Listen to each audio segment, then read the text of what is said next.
તો તાપી જિલ્લામાં સવારથી વરસાદી માહોલ છવાયો છે। વ્યારા, વાલોડ, સોનગઢ અને ડોલવણ તાલુકામાં છૂટાછવાયા વરસાદ વરસતા નદી નાળામાં પાણીની આવકમાં વધારો થયો હતો।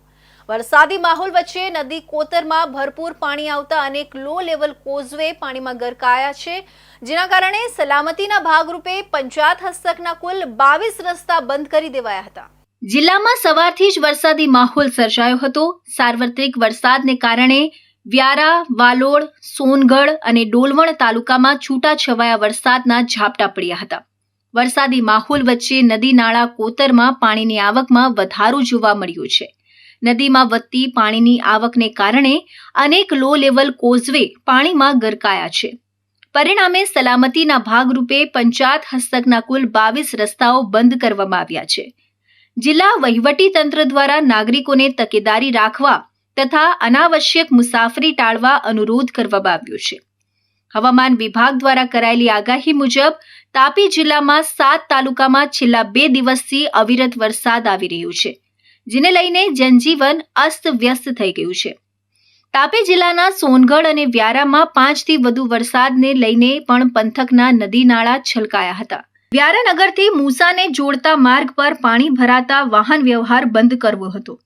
જિલ્લામાં 3 તાલુકામાં 25 માર્ગો પર પાણી ભરાતા બંધ કર્યા હતા। તાપી જિલ્લાના 7 તાલુકામાં ભારે વરસાદ અને ઉપરવાસમાં પણ આવેલા ભારે વરસાદના કારણે ગ્રામ્ય વિસ્તારોમાં પાણી ભરાવાની પરિસ્થિતિ ઊભી થઈ છે।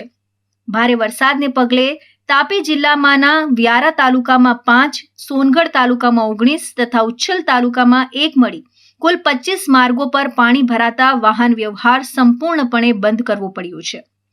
સોનગઢ તાલુકાના આંતરિક વિસ્તારોમાં તો પાણી ભરાતા ગ્રામજનોને જવા આવવામાં ભારે મુશ્કેલીઓનો સામનો કરવો પડી રહ્યો છે। તાપી જિલ્લા વહીવટી તંત્ર દ્વારા તાત્કાલિક ટીમોને કાર્યરત કરી લોકોને સાવચેત રહેવા અપીલ કરવામાં આવી છે। જિલ્લામાં 7 તાલુકામાં સાર્વત્રિક વરસાદ નોંધાતા નદી નાળા છલકાયા છે।